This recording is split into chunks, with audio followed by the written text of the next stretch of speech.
I've known since my 20s that I wanted to adopt. I am 49 now, so I'm a little older, but it took me to here to be ready for what God had me to do.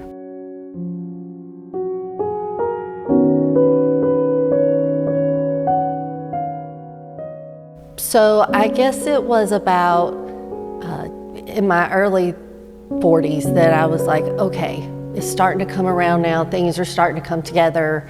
I want to have kids. How do I want to go about this? And I'll be honest, foster care wasn't at the top of my list.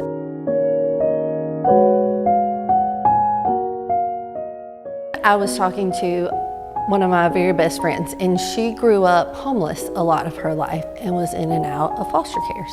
And I told her, I said, I'm really afraid. I had the same fears that a lot of foster families have. They're really afraid they're going to get a foster child and then have to send that child back.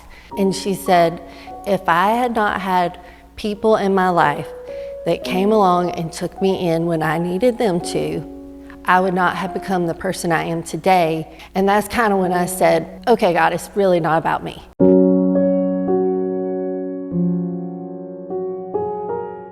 Dedrea's story is unique because she's single. And that is awesome. Stepping up and making herself available, going through that process and becoming a licensed foster parent as a single parent. It brings so much, because here's the thing, when you're single, you can devote your time and your attention to focus on the child. So when I decided that I wanted to do foster care, I sat down with my extended family, my mom, my dad, my sister, everybody, and I just said, okay, I'd really love to do foster care, adopt kids. I kind of need to know if everybody's on board, because it's going to take a tribe, right? And they were like, yes, we're on board. And sure enough, they have been there every step of the way. My first placement was an 18-month-old little boy, and he came in and stole all of our hearts. I had him for 5 months, and he ended up to go live with a grandparent. And it was sad. It is a grieving process. God was faithful to get me through that grieving process. But she didn't give up. You know, I think that's most important. It was a very painful time imagined for her, but she didn't give up. Many families say, oh man, I can't do this. But when you're sacrificial and you know that you're doing it for a greater cause, you continue.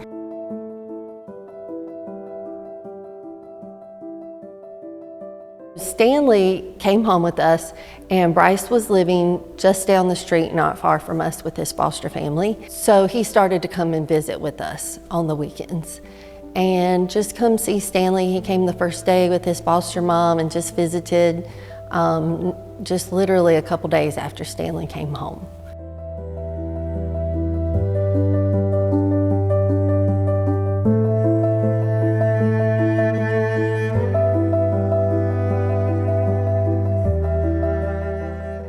Siblings are important.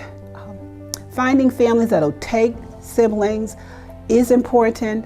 And it does so much, because they've lost their birth parents, but if they have each other, that helps them to stabilize much easier and to move on and progress.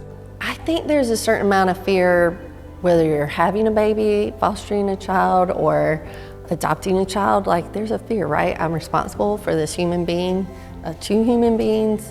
I hope I don't really mess this up. But I knew that it was something that I wanted to do.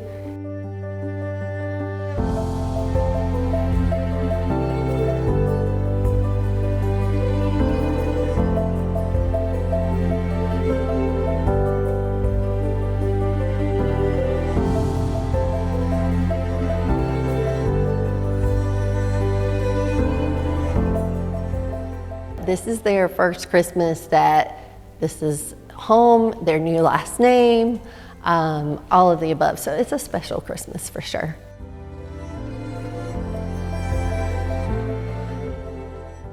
When you open your home to a child or to anyone that needs you, you can only grow.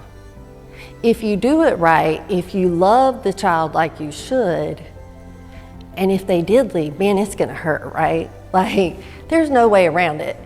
If you love the child like Christ loves us, then that's how you do it right. And so with that, I feel like you're only expanding yourself to what God has for you. I feel like God uses a lot of different areas with children to make us better people.